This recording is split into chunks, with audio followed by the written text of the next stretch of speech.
Greetings and salutations, everyone. I hope everyone is doing well today. Today, I have a very terrifying encounter to share with you. Before we get into it, a couple links. As you know, I rely on Patreon, PayPal, and my merch to help the channel to continue to grow and go. The links to Patreon and PayPal are in the description below. My merch is displayed directly under the video. Also, Dogman Frightening Encounters, Volume 1, 2, and 3, the audiobook versions. They were written and researched by Tom Lyons, narrated and produced by me, Jeffrey Nadolny. Those audiobooks are available on Audible, Amazon, and iTunes, the links to which are also in the description as well. And finally, last but definitely not least, if you'd really like to help support this channel to continue to grow and go, simply subscribe, click the like button, and please leave a comment. It really does help, and it matters. And now, everyone, I have taken far too much of your time. Let's get on with today's upload. Shall we? Alright guys, you know, there's always some sort of history to an event that occurs that is spoken about very often. And this encounter that happened on a military base actually has a long kind of terrifying historic history to it, and I'm going to include that with this event, so let's get into it. In 1988, I was assigned security supervisor for the Wenengrath munition storage area, although it was just on the other side of the village of Wenengrath. We called it Moorbach. We were assigned to the Han Air Force Base, and not Moorbach. Moorbach isn't even a base. It's a town just down the road on B327. As we drove through Wenengrath, I was driving the bus. Some of the guys noticed that the candle in the shrine was not lit, and there was a full moon. We all knew the local legend, and we sort of just laughed about it. When we first came on duty, my patrols would do a sweep of their assigned sectors. As I was in the security trailer with the security controller/radio dispatch, reading the previous shift logs, one of my foot patrol found 3 dead deer within one of the wooded areas and radioed us. When I arrived on the scene, I noticed that their throats were damaged, and 2 had their entrails and hindquarters eaten, along with what appeared to be their internal organs, liver, heart, etc. We did have wild boar in and out of the area, and these were small barking deer species. We placed a call to the local forest meester so he could remove the deer carcasses. I went back to the security control trailer to phone the base on the incident. After I radioed all patrols for an area briefing at control, as the patrols rolled in, we heard a low-level but loud growl/howl coming from the direction of our only armed structures to the west of our location. I radioed the foot patrol assigned to that area since they were still en route. As I did, they came running out of the darkness yelling, "Did you guys hear that?" About that time, it howled again. Low, deep, long, and loud. It sounded like it was within our fence line. I called the entry control point to see if they had permitted any canine patrols in the area. They said no and also reported the howling. One of the guys said, "What if it's a werewolf?" We all kind of giggled, but then it howled again. This time from the center of the site, but this howl was unreal. It vibrated inside of you. It's hard to describe. I called the base and informed them that we had a breach, some kind of animal. Sounded like a large dog or possibly a wild animal. They stated that the forest meister had been called and he was on his way. I asked the patrols if they wanted me to turn on the area lighting, and they said no. The area lighting usually made matters worse, since they cast too many shadows and ruined your night vision. As it was with the full moon, we could see pretty well. I issued night vision scopes to 2 of the patrol leaders. They mounted their M16s. I informed them that they did not have permission to lock and load. Since it was peacetime Cold War, we carried our weapons with a loaded magazine, weapon on safe, and no round in the chamber. When it was about to get noisy, lock and load meant to charge your weapon, jack around in the chamber, and get ready to rock and roll, baby. I took one of the foot patrols with me, strength in numbers, and headed to the perimeter in case it tried to circle my guys. I went by the fallen deer to show the patrol. When we got there, I noticed the third deer had also been snacked on. I immediately called all the patrols. It had come back and fed on the third deer. About that time, one of the mounted patrol vehicles had made contact and was pursuing a large, dark canine. We ran in a circular route to try to outflank whatever it was they were chasing. The entry gate radioed me saying our canine patrol had arrived. I had them dispatched to the western fence line since that's where we were all going. The pursuing patrol radioed that it was turning towards the command trailer. Here's the funny part. Alpha Control radioed that he was locking down and wasn't opening the door till daylight. I took the foot patrol and headed to the fence line since we had 2 patrols going to control. The canine patrol was already there and I dispatched him to the alarmed structures to stand by. I did this since they were between control and perimeter fence. When we got to the fence, I put one of the guys near the fence line and I, with the patrol leader, headed to the small hill to overwatch his position. I asked for a status report because I could hear a lot of yelling. They said it was coming towards us. I radioed control to turn on our sector's lighting. Our area was mostly open with trees on the right side. We switched off our scopes, and in that instant that we had reached to turn off our units, our guy on the fence started screaming. We turned in time to see a huge dark mass clear our 9-foot fence. It quickly faded from our perimeter lighting into the darkness. I asked for the area lighting to be turned off. I walked further up the hill and switched onto my night scope. I looked in the direction it had run. Since the magnification was weak, I really didn't expect to see anything when I saw it. It leaned up against a tree looking at us on its hind legs, breathing heavily. I yelled, 2 o'clock, 200 meters. Then it turned and faded into the trees. Only one other patrol leader saw it. It's now 2:30 in the morning. The Forestmeister arrived at the entry gate. I had to sign him in. I asked the canine unit to foot patrol the fence, but the dog had retreated to his kennel and would not come out. I put all units back on active patrol and to remain extra vigilant. As I escorted the Forestmeister to the dead deer, I explained what had happened. He listened carefully and seemed to be absorbing it all. He took pictures of the deer for his records, then bagged the bodies. He said that it did not appear to be the work of a wild boar. It had all of the markings of a wolf attack. He said wolves usually don't kill their prey. They usually die from shock and blood loss. They would knock them down and start eating the hindquarters with the animal still alive. This one killed them, then ate them as evidence to the neck injuries.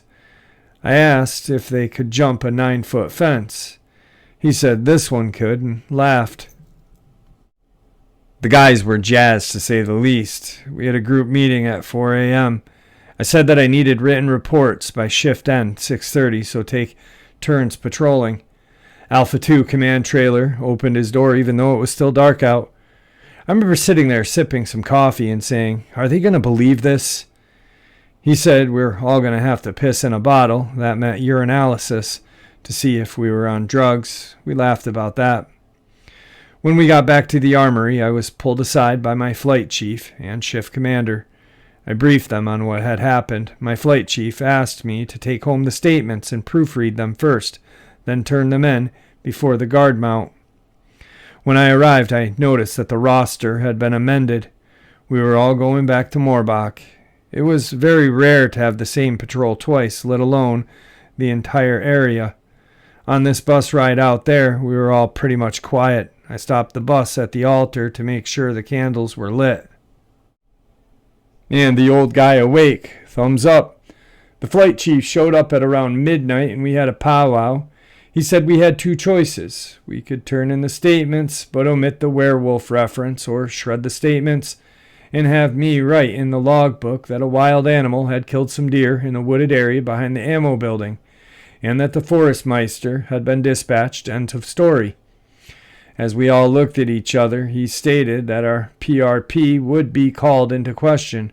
PRP is a program that enables us to work around nuclear resources. To lose your PRP casts a dark cloud over you. Plus, you got a crap detail while you were being reevaluated. Took up to 45 days, so we opted for the latter. Some of us chose not to talk about it, but obviously some did. It really happened. It wasn't some story to scare the Jeeps. Jeeps are the FNGs, rookies, etc. Was it a werewolf? Was it an endangered European wolf? Was it a coincidence that the candle was out that night of the full moon? You decide. As for me, I'll say this. The above statement is true to the best of my knowledge. So this is an actual encounter. It was talked about after D.L. Ashleyman came out and shared this experience. It has been looked at numerous times, tried to be debunked. Nobody's been able to debunk it. Now, there is legend in Moorbach. Obviously, there's a candle that is lit when the moon is full. Here's that legend. The town of Wittlich is said to be the last place in Germany where a werewolf had been killed. Thomas Johannes Baptist Schweitzer is a deserter from Napoleon's army and a veteran of the disaster at Moscow. He is fleeing to his homeland in Alès. With him is a group of Russians, also deserters. While passing by the village of Wittlich, the hungry soldiers spy a farmhouse and decide to take what they want. In the midst of their scavenging, they are discovered by the farmer, whom they properly murder, along with his sons. The farmer's wife, seeing this foul deed, lets out a wail and curses Schweitzer. From now on, at each full moon, you will change into a rabid wolf, she screams in her anguish. Schweitzer relieves her suffering by crushing her skull. But the curse works. Gradually a change comes over Schweitzer. He becomes harder, without inhibitions. He robs, murders at pleasure. He soon departs from his fellows who have had enough and takes up with bandits and highwaymen. Even these ruffians are appalled at Schweitzer's excesses. So the ex-soldier flees to a sanctuary of the deep forest. There the tales of a wolf that walks like a man will spread throughout the countryside. At night, men and cattle are brutally slaughtered by the beast. One night, Schweitzer spies a beautiful daughter of the local farmer. Her name is Elizabeth, and in his carnal lust takes her. Days later, while by the campfire in the woods, Schweitzer is discovered by a group of villagers who take him for a werewolf. They chase and corner the fugitive near the village of Moorbach, promptly dispatching him. The villagers bury him at a crossing. There a shrine is erected where a candle will burn continually.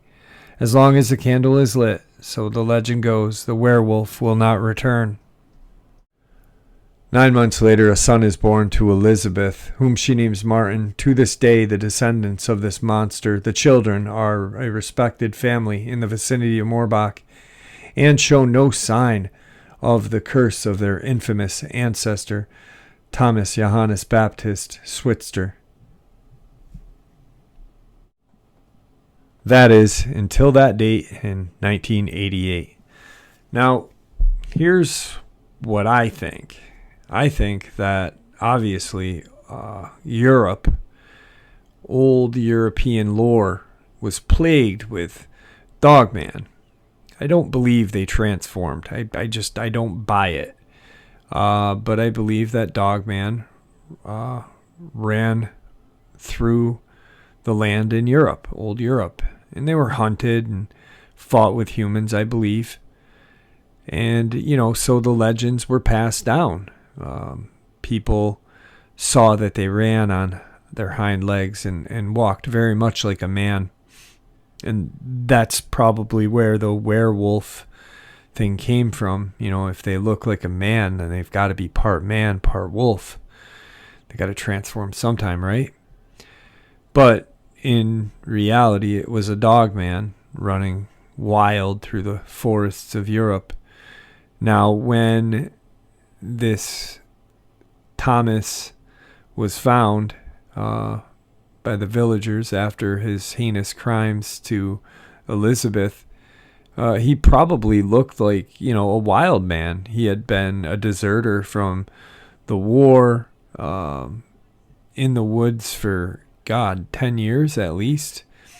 And, they dispatched of him. And even though he was human, he probably still looked like a wild man.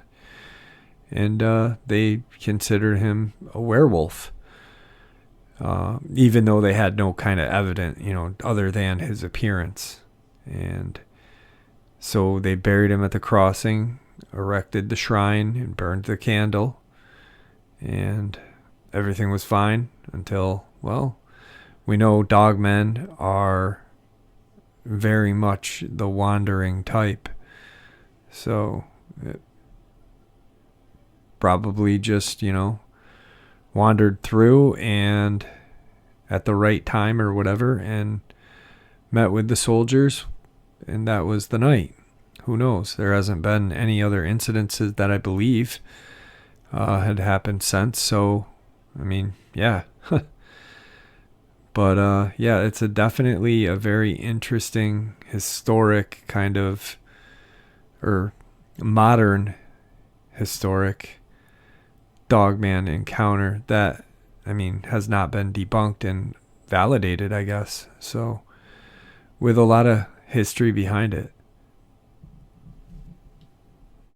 All right, guys, and that is today's upload. I hope you guys enjoyed it as much as I enjoyed sharing it with you.